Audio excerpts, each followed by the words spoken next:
నమస్కారం VS9 news కి స్వాగతం. హెడ్లైన్ చూద్దాం.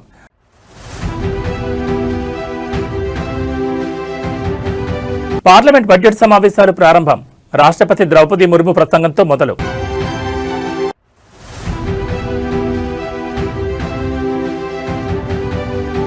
ప్రారంభమైన ఏపీ కేబినెట్ సమావేశం. వివిధ ప్రాజెక్టులకు మంత్రి మండలి ఆమోదం తెలిపే అవకాశం.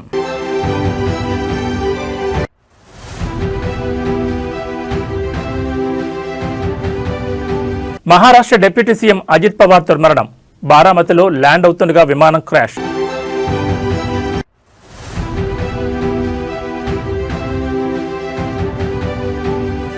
తెలంగాణలో మున్సిపల్ ఎన్నికల నగారా.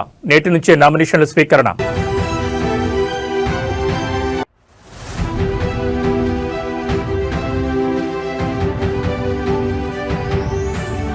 తెలంగాణ కుంభమేళాకు వేళాయే. ఇవాటి నుండి మేడారం జాతర ప్రారంభం. ఇక డీటెయిల్స్ చూస్తే 2047 నాటికి వికసిత్ భారత్ లక్ష్యంతో కేంద్ర ప్రభుత్వం ముందుకు సాగుతున్నట్లుగా రాష్ట్రపతి ద్రౌపది ముర్ము అన్నారు. ఇవాళ పార్లమెంట్ బడ్జెట్ సమావేశాలు ప్రారంభమయ్యాయి. ఈ సందర్భంగా ఉభయ సభలను ఉద్దేశించి రాష్ట్రపతి ద్రౌపది ముర్ము ప్రసంగించారు. దేశవ్యాప్తంగా 4 కోట్ల మందికి ఇళ్లు నిర్మించాం, 10 కోట్ల మందికి కొత్తగా LPG కనెక్షన్లు ఇచ్చాం. ప్రపంచంలో ధాన్యం ఉత్పత్తిలో భారతదేశం అగ్రస్థానంలో ఉంది.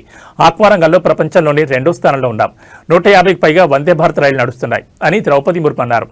ఇన్కమ్ ట్యాక్స్ లో కీలక సంస్కరణలు తీసుకొచ్చాం. 12 లక్షల వరకు ఆదాయ పన్ను మినహాయింపు కల్పించడంతో మధ్యతరగతి ప్రజలకు మేలు జరిగింది. ఆధునిక టెక్నాలజీ పవర్ హౌస్ గా భారత్ను మారుస్తున్నాం. PM సూర్యఘర్ యోజనతో సాధారణ ప్రజలు కూడా విద్యుత్ ఉత్పత్తి చేస్తున్నారు. ఈశాన్య రాష్ట్రాల్లో రైలు కనెక్టివిటీని పెంచామని రాష్ట్రపతి ద్రౌపది ముర్ము అన్నారు. ఇదిలా ఉంటే పార్లమెంట్లో విపక్షాలు ఆందోళన చేస్తున్నాయి. రామ్జీ సర్కు వ్యతిరేకంగా నినాదాలు చేశారు.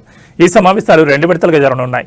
జనవరి 28 నుంచి ఫిబ్రవరి 13 వరకు, మార్చి 9 నుంచి ఏప్రిల్ 2 వరకు జరగనున్నాయి. ఫిబ్రవరి 1న ఆర్థిక మంత్రి నిర్మలా సీతారామన్ బడ్జెట్ ప్రవేశపెట్టనున్నారు.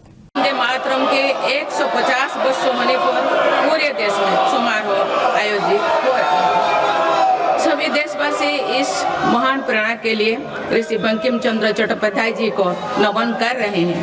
मैं आप सभी संसद सदस्यों को बधाई देती हूं कि इस पूर्ण अवसर पर संसद में विशेष चर्चा का आयोजन किया गया है। माननीय सदस्यगण, इसी दौरान देशवासियों ने श्री गुरु तेग बहादुर जी का 350 शहीद दिवस पर्व पूरी श्रद्धा के साथ मनाया। भगवान बिरसा मुंडा के 150 जन्म जयंती वर्ष के दौरान देश ने उन्हें श्रद्धांजलि दी और आदिवासी समाज के योगदान को याद किया।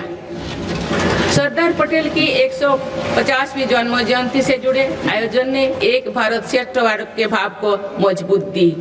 सभी देशवासी इस बात के भी साक्षी बने कि कैसे भारत रत्न भूपेन हजारिका की जन्म शताब्दी के समारोह सूर और देश का एकता के भाव से भर दिया गया है। जब देशवासी अतीत के ऐसे महान पड़ावों और अपने पूर्वजों के महान योगदान को याद करते हैं तो नई पीढ़ी के प्रेरणा मिलती है। ये प्रेरणा विकसित भारत के और हमारी यात्रा के ओर गति देती है। माननीय सदस्यगण, वर्ष 2026 के साथ ही हमारे देश इस सदी के दूसरी पड़ाव पर पहुंच गया है। भारत के लिए सदी के पहले 25 वर्षों का समापन अनेक सफलताओं, गौरवशाली उपलब्धियों और असाधारण अनुभवों के साथ हुआ है। बीते 10-11 वर्षों में भारत ने हर क्षेत्र में अपनी नींव मजबूत की है। ये वर्ष 2047 तक विकसित भारत की तेज यात्रा का बहुत बड़ा आधार है।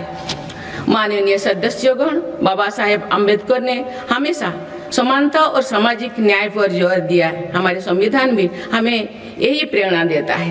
सच्चा सामाजिक न्याय यानी देश के हर नागरिक को उसका पूरा हक मिले, बिना किसी भेदभाव से मिले। मेरी सरकार सच्ची सामाजिक न्याय के लिए समर्पित है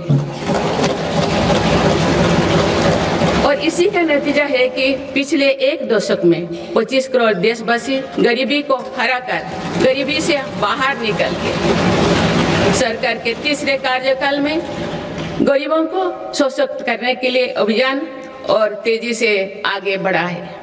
पिछले 1 दशक में गरीबों के 4 करोड़ पक्के घर बने। बीते 1 वर्ष में 32 लाख नए घर गरीबों के को मिले। जीवन मिशन के 5 वर्षों में 12.5 करोड़ नए परिवारों तक पाइप से पानी पहुंचाया गया है। बीते 1 वर्ष में करीब 1 करोड़ नए परिवार तक नल से जल की सुविधा पहुंची। उज्ज्वला योजना के माध्यम से अब तक 10 करोड़ से ज्यादा परिवारों को एलपीजी कनेक्शंस मिले हैं और ఏపీ ముఖ్యమంత్రి చంద్రబాబు నాయుడు అధ్యక్షతన ఏపీ కేబినెట్ సమావేశమైంది. అమరావతి వెలగపూడిలోని సచివాలయంలో కీలక సమావేశం జరుగుతోంది.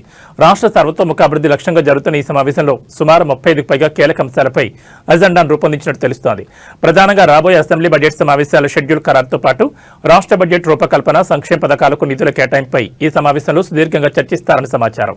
ముఖ్యంగా రాజధాని అమరావతి నిర్మాణ పనులు వేగవంతం, కొత్త పరిశ్రమల స్థాపన కోసం వివిధ సంస్థలకు భూ కేటాయింపులు, పాలనాపరమైన సంస్కరణలపై కేబినెట్ పలు కీలక నిర్ణయాలు తీసుకోనుంది. ఇటీవలి ముఖ్యమంత్రి దావోస్ పర్యటనలో కుదిరిన పెట్టుబడుల ఒప్పందాల అమలుపై కూడా మంత్రివర్గం చర్చించనుందని అధికార వర్గాలు తెలిపాయి.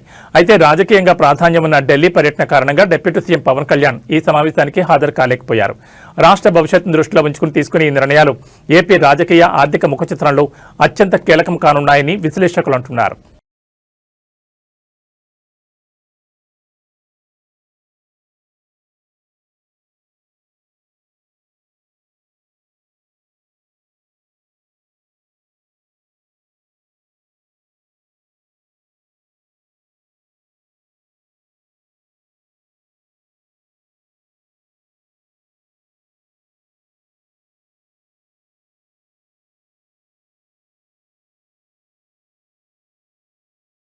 మహారాష్ట్ర డిప్యూటీ సీఎం అజిత్ పవార్ ప్రయాణిస్తున్న చార్టెడ్ ఫ్లైట్ ఘోర ప్రమాదానికి గురైంది. బారామతిలో ఎమర్జెన్సీ ల్యాండింగ్ చేస్తుండగా ఫ్లైట్ కూలిపోవడంతో భారీ మంటలు చెలరేగాయి. ప్రమాదంలో అజిత్ పవార్ సహా 6 మృతి చెందినట్లు డీజీసీఏ ప్రకటించింది. మృతుల్లో 2 పైలట్లు ఉన్నట్టు తెలిపింది. బారామతిలో జిల్లా పరిషత్ ఎన్నికల ప్రచారంలో భాగంగా ఈ రోజు మధ్యాహ్నం నిర్వహించే బహిరంగ సభలో పాల్గొనేందుకు వెళ్తుండగా చార్టెడ్ ఫ్లైట్లో సాంకేతిక లోపం తలెత్తడంతో ఎమర్జెన్సీ ల్యాండింగ్ చేస్తున్న సమయంలో విమానం క్రాష్ అయినట్టు తెలుస్తోంది. బుధవారం ఉదయం 8:45 విమానం కూలిపోగా వెంటనే భారీ మంటలు చెలరేగి అందులో ప్రయాణిస్తున్న వారంతా అక్కడికక్కడే దుర్మరణం చెందారు. అజిత్ పవార్ మరణవార్త తెలుసుకున్న ఆయన కుటుంబ సభ్యులు ఢిల్లీ నుంచి బారామతికి బయలుదేరారు. అజిత్ పవార్ మృతి పట్ల మహారాష్ట్ర సీఎం దేవేంద్ర ఫడ్నవీస్, ఇతర మంత్రులు దిగ్భ్రాంతి చెందారు. ఆయన కుటుంబానికి ప్రగాఢ సానుభూతిని ప్రకటించారు.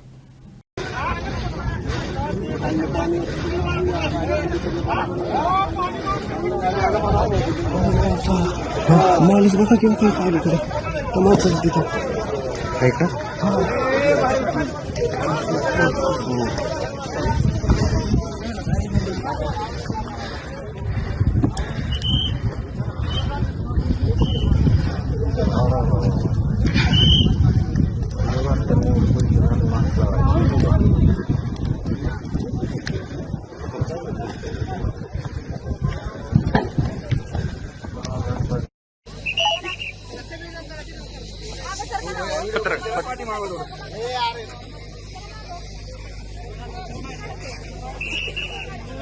డిప్యూటీ సీఎం పవన్ కళ్యాణ్ ప్రస్తుతం ఢిల్లీ పర్యటనలో ఉన్నారు. తన పర్యటనలో భాగంగా పలు కీలక సమావేశాలకు ఆయన హాజరు కానున్నారు. ఏపీ రాష్ట్ర అభివృద్ధి లక్ష్యంగా కేంద్ర హోంశాఖ మంత్రి అమిత్ షా, కేంద్ర రైల్వే శాఖ మంత్రి అశ్విని వైష్ణవ్తో ప్రత్యేకంగా భేటీ కానున్నారు. తన భేటీలో భాగంగా రాష్ట్రానికి సంబంధించిన పలు పెండింగ్ ప్రాజెక్టులు, విభజన హామీల అమలు, రైల్వే కనెక్టివిటీకి సంబంధించిన అంశాలపై ప్రధానంగా చర్చించనున్నారు. ముఖ్యంగా ఏపీ ఆర్థిక పరిస్థితి, శాంతి భద్రతలు, మౌలిక సదుపాయాల కల్పనలో కేంద్ర సహకారం కోరనున్నారు. పిఠాపురం నియోజకవర్గంతో పాటు రాష్ట్ర రవాణా రైల్వే ప్రాజెక్టుల వేగవంతంపై అశ్విని వైష్ణవ్తో చర్చలు జరపనున్నట్లు అధికార వర్గాల వారు పేర్కొన్నారు. రాష్ట్ర ప్రయోజనాలే పరమావధిగా సాగుతున్న ఈ పర్యటన అటు రాజకీయంగా, ఇటు అభివృద్ధి పరంగా అత్యంత ప్రాధాన్యత సంతరించుకుందని కూటమి నేతలు అంటున్నారు. కేంద్రం నుంచి ఆశించిన నిధులు, సహాయ సహకారాల సాధనలో ఈ భేటీలు కీలక పాత్ర పోషిస్తాయని విశ్లేషకులు భావిస్తున్నారు.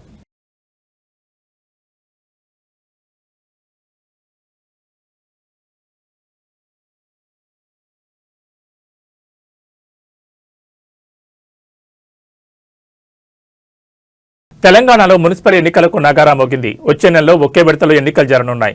ఫిబ్రవరి 11న పోలింగ్, 13న కౌంటింగ్ జరగనుంది. 16వ తేదీన మేయర్లు, చైర్మన్ల ఎన్నిక జరుగుతుంది. నోటిఫికేషన్ విడుదలతోనే రాష్ట్రంలో ఎన్నికల కోడ్ అమల్లోకి వచ్చేసింది. పురపరు కోసం 3 ప్రధాన పార్టీలు పోటాపోటీగా సిద్ధమవుతున్నాయి. పంచాయతీ ఎన్నికల ఫలితాలు కంటిన్యూ చేయాలని కాంగ్రెస్, సత్తా చాటాలని బీఆర్ఎస్, పట్టణ ప్రాంతాలపై పట్టు నిరూపించుకోవాలని బీజేపీ చూస్తున్నాయి. తెలంగాణలో మరోసారి ఎన్నికల హీట్ పెరనుంది. ఇప్పటికే జరిగిన అసెంబ్లీ, పార్లమెంట్ ఎన్నికల్లో కాంగ్రెస్ పార్టీ ఘన విజయం సాధించగా, హోరాహోరీగా సాగిన సర్పంచ్ ఎన్నికల్లో కాంగ్రెస్ మద్దతు పొందిన అభ్యర్థులు అధిక సంఖ్యలో గెలిచి తొలి స్థానంలో నిలవగా, బీఆర్ఎస్ 2వ స్థానం, బీజేపీ 3వ స్థానంతో సరిపెట్టుకున్నాయి. కాగా గ్రామస్థాయిలో ప్రశాంతంగా ముగిసిన ఈ ఎన్నికల తర్వాత ఇప్పుడు పట్టణ రాజకీయాలకు తెరలేచే సమయం వచ్చింది. తెలంగాణలో మున్సిపల్ ఎన్నికల నగారా మోగింది. రాష్ట్రంలో 116 మున్సిపాలిటీలు, 7 కార్పొరేషన్లకు ఎన్నికల నోటిఫికేషన్ విడుదలైంది. ఇందుకు సంబంధించి నేటి నుంచి నామినేషన్ల స్వీకరణ మొదలు కానుంది. ఫిబ్రవరి 11వ తేదీన ఓటింగ్ జరగనుంది. 13వ తేదీ ఉదయం 8 గంటల నుంచి కౌంటింగ్ ఉంటుంది. నేటి నుంచి ఆయా మున్సిపాలిటీలు, కార్పొరేషన్లలో నామినేషన్ల స్వీకరణ ప్రారంభమవుతుంది. జనవరి 30 నామినేషన్లకు చివరి తేదీ. జనవరి 31న నామినేషన్ల పరిశీలన ఉంటుంది. ఫిబ్రవరి 1న స్క్రూటినీపై అభ్యంతరాలు స్వీకరిస్తారు. ఫిబ్రవరి 2న అభ్యంతరాలపై తుది నిర్ణయం తీసుకుంటారు. ఫిబ్రవరి 3 నామినేషన్లకు ఉపసంహరణకు చివరి తేదీ. అదే రోజున ఎన్నికల్లో పోటీ చేసే అభ్యర్థుల తుది జాబితాను ప్రకటిస్తారు.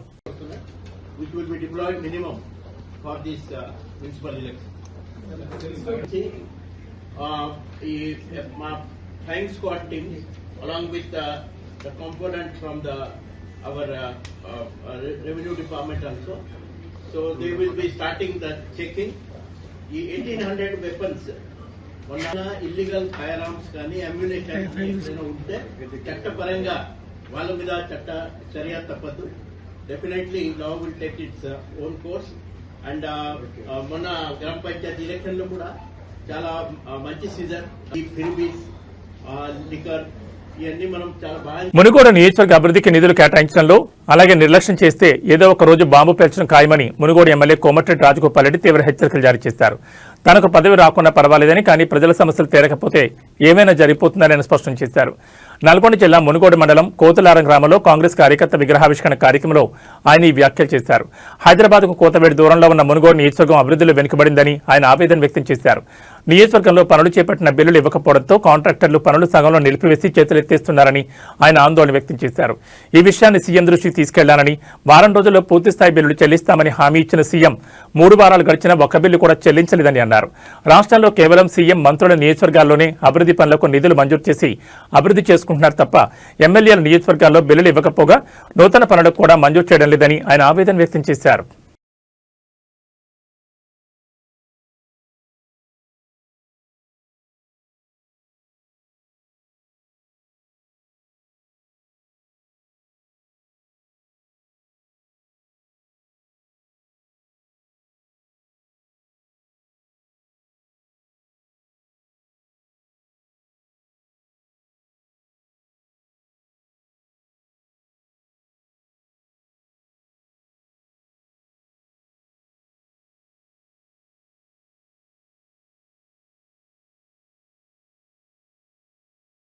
అడవి తల్లి బిడ్డల ఆత్మగౌరవ ప్రతీక, ఆసియాలోని అతిపెద్ద గిరిజన పండుగ అయిన మేడారం సమ్మక్క సారలమ్మ మహాజాతర నేడు అత్యంత వైభవంగా ప్రారంభం కానుంది. నేటి నుంచి జనవరి 31 వరకు 4 రోజుల పాటు ఈ జాతర కొనసాగనుంది. తెలంగాణతో పాటు ఆంధ్రప్రదేశ్, మహారాష్ట్ర, ఛత్తీస్గఢ్, ఒడిశా వంటి పొరుగు రాష్ట్రాల నుంచి సుమారు 3 కోట్ల మంది భక్తులు తరలివస్తారని ప్రభుత్వం అంచనా వేస్తోంది. జాతర తొలి రోజైన బుధవారం సాయంత్రం 6 గంటలకు మేడారం పరిసర ప్రాంతాల్లో ఆధ్యాత్మిక కోలాహలం మొదలవుతుంది. కన్నెపల్లి నుంచి పూజారులు సారలమ్మను గద్దెపైకి తీసుకొస్తారు. అదే సమయంలో కొండాయి నుంచి గోవిందరాజును, పునుగొండ నుంచి పగడిగిద్దరాజును మేడారంలోని గద్దెలపైకి తీసుకొచ్చి ప్రతిష్ఠించడంతో జాతర అంకురార్పణ జరుగుతుంది. రేపు సాయంత్రం చిలకలగుట్ట నుంచి కుంకుమ భరణ రూపంలో సమ్మక్క తల్లి గద్దెపైకి చేరుకోవడంతో జాతర తారాస్థాయికి చేరుకుంటుంది. జాతర అధికారికంగా నేడు ప్రారంభమైనప్పటికీ గత వారం రోజులుగానే మేడారం జనసంద్రమైంది. జంపన్న వాగు వద్ద భక్తులు పుణ్యస్నానాలు ఆచరించి మొక్కులు చెల్లించుకుంటున్నారు. ప్రస్తుతం మేడారం పరిసర ప్రాంతాల్లో ఇసుక వేస్తే రాళ్లంత జనం కనిపిస్తున్నారు. భారీగా వాహనాలు తరలివస్తుండటంతో బుధవారం వేకుజామునే సుమారు 4 కిలోమీటర్ల మేర ట్రాఫిక్ నిలిచిపోయింది. దీంతో పోలీసులు రంగంలోకి దిగి పరిస్థితిని సమీక్షిస్తున్నారు.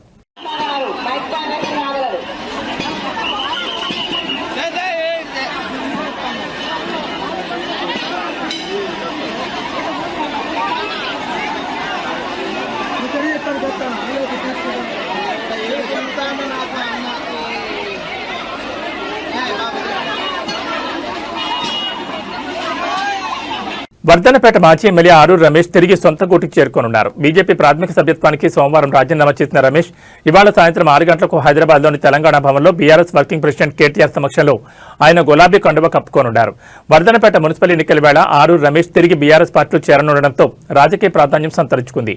2024 మార్చిలో బీఆర్ఎస్ ను వీడి బీజేపీలో చేరిన రమేష్ అదే ఏడాది జరిగిన లోక్సభ ఎన్నికల్లో వరంగల్ పార్లమెంట్ నియోజకవర్గం నుంచి బీజేపీ అభ్యర్థిగా పోటీ చేసి ఓడిపోయారు. ఆ తర్వాత రాజకీయంగా ఆశించిన స్థాయి ప్రాధాన్యం లభించకపోవడం, పార్టీలో క్రియాశీలక ప్రాధాన్యం తగ్గిపోవడం ఆయన అసంతృప్తికి కారణమైనట్టు తెలుస్తోంది.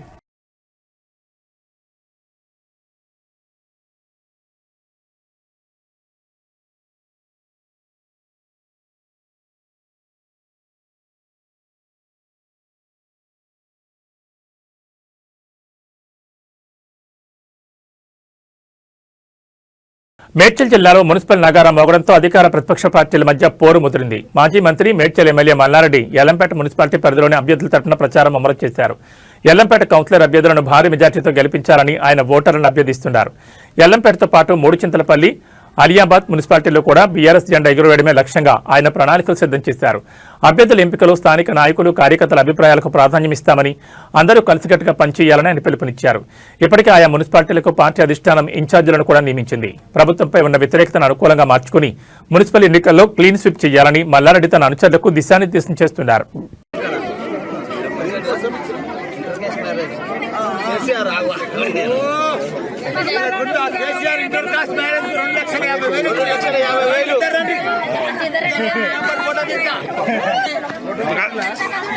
ఇంటర్ కాస్ట్ మ్యారేజ్ కు కేసీఆర్ గారు 2,50,000 ఇచ్చిన రోజు మంచిగా వాళ్ళు పెళ్లి చేసుకొని మంచిగా వ్యాపారం చేసుకొని మంచిగా కొడుకుని కానీ నింపడంగా ఆశీర్వాదంతో నడుస్తున్నావా.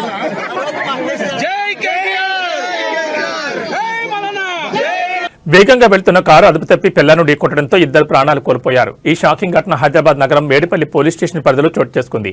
మౌలాల్యూలోని స్నేహితుడి ఇంటి వద్ద జరిగిన ఫంక్షన్ కి నిఖిల్ కారులో వెళ్లి వస్తూ పోచారం సద్భావన టౌన్షిప్ లో ఉంటున్న స్నేహితులను దింపేందుకు వెళ్తుండగా మేడిపల్లిలోని Uppal Narapalli elevated flyover pillar number 97 వద్దకు రాగానే వాహనం అదుపు తప్పింది. దీంతో పిల్లర్ నెంబర్ 97ను బలంగా ఢీకొట్టింది. ఈ ప్రమాద సమయంలో కారులో మొత్తం 8 మంది ప్రయాణిస్తుండగా వనపర్తి జిల్లాకు చెందిన ఇంజనీరింగ్ విద్యార్థులు సాయి వరుణ్, నిఖిల్ అక్కడికక్కడే ప్రాణాలు కోల్పోయారు. కారు వేగంగా ఢీకోవడంతో వాహనం నుజ్జునుజ్జైంది. కాగా కారు పరిస్థితిని చూస్తే ప్రమాద తీవ్రతను స్పష్టం చేస్తోంది. ఇదిలా ఉంటే ఈ ఘటనలో వెంకట్, రాకేష్, యశ్వంత్ అనే ముగ్గురు విద్యార్థులు తీవ్రంగా గాయపడగా వారి పరిస్థితి ప్రస్తుతం విషమంగా ఉన్నట్టు సమాచారం. అదృష్టవశాత్తు సాత్విక్, హర్షవర్ధన్, అభినవ్ అనే మరో ముగ్గురు విద్యార్థులు స్వల్ప గాయాలతో ప్రాణాపాయ నుంచి బయటపడ్డారు. సమాచారం అందుకున్న వెంటనే మేడిపల్లి పోలీసులు ఘటనా స్థలాన్ని చేరుకుని క్షతగాత్రులను చికిత్స నిమిత్తం ఆసుపత్రికి తరలించారు. ఈ మేరకు కేసు నమోదు చేసుకున్న పోలీసులు మితిమీరిన వేగమే ప్రమాదానికి కారణమని ప్రాథమికంగా నిర్ధారించి దర్యాప్తును కొనసాగిస్తున్నారు. కాగా ఈ ప్రమాదానికి సంబంధించిన పూర్తి వివరాలు ఇంకా తెలియాల్సి ఉంది.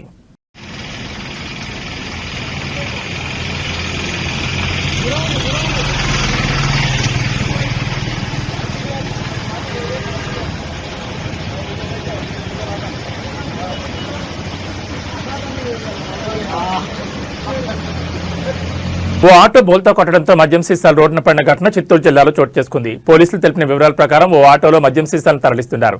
గంగవరం సమీపంలోని సాయి గార్డెన్ సిటీ వద్దకు ఆటో చేరుకోగానే ప్రమాదానికి గురైంది. టర్నింగ్ పాయింట్ వద్ద ఒక్కసారిగా బోల్తా కొట్టింది. ఈ ప్రమాదంలో ఆటో డ్రైవర్ రాజే తీవ్రంగా గాయపడ్డారు. గమనించిన స్థానికులు వెంటనే ఆటో డ్రైవర్ను చికిత్స కోసం పలమనేరు ఏరియా ఆసుపత్రికి తరలించారు. అతని పరిస్థితి విషమించడంతో అక్కడి నుంచి చిత్తూరు ప్రభుత్వ ఆసుపత్రికి వైద్యుల సూచన మేరకు తీసుకెళ్లారు. ప్రస్తుతం రాజయ్య చిత్తూరు ప్రభుత్వ ఆసుపత్రిలో చికిత్స పొందుతున్నారు. అయితే ప్రమాదం జరిగిన వెంటనే ఆటోలో తీసుకెళ్తున్న మద్యం సీసాలు రోడ్డుపై చిందరవందరగా పడ్డాయి.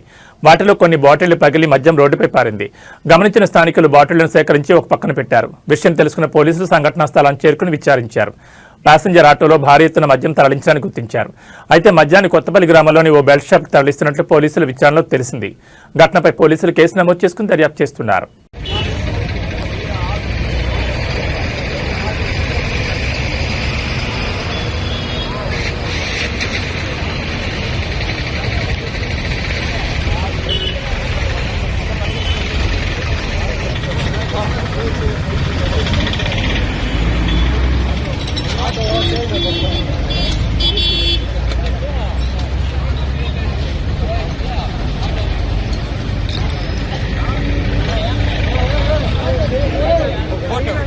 బంగారం, వెండి ధరలు అడ్డు అదుపు లేకుండా పెరుగుతున్నాయి. వెండి ధర అయితే ఊహకంద రీతిలో పెరుగుతూ సామాన్యుడికి షాకుల మీద షాకులు ఇస్తోంది.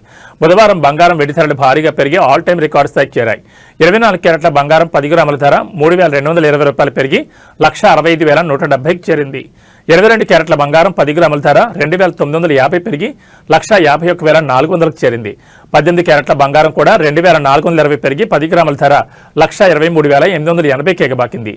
వెండి ధరలు ఊహించని రీతిలో పెరిగాయి. ఇవాళ కేజీ వెండి ధర ఏకంగా 13,000 పెరిగి 4 లక్షలకు చేరింది. 10 గ్రాముల వెండి ధర 4,000 ఉంది. హైదరాబాద్ సహా తెలుగు రాష్ట్రాల్లోని ప్రధాన నగరాల్లో ఇవే ధరలు ఉండనున్నాయి. పెళ్లిళ్లు, శుభకార్యాలకు బంగారం, వెండికి ప్రాధాన్యమిస్తారు. ముఖ్యంగా మన భారతీయ స్త్రీలకు బంగారం అంటే మక్కువ. పెళ్లిళ్లు, ఓణీల ఫంక్షన్ల సమయంలో ఆడపిల్లలకు 10 తులాల పట్టీలు కొనాలన్నా 40,000, 45,000 వరకు ఖర్చు అవుతుంది. వెండి ఈ స్థాయిలో పెరగడంతో ఇప్పుడే ఇలా ఉంటే అసలు మున్ముందు వెండి కొనే పరిస్థితి ఉంటుందా అని ఆందోళన చెందుతున్నారు.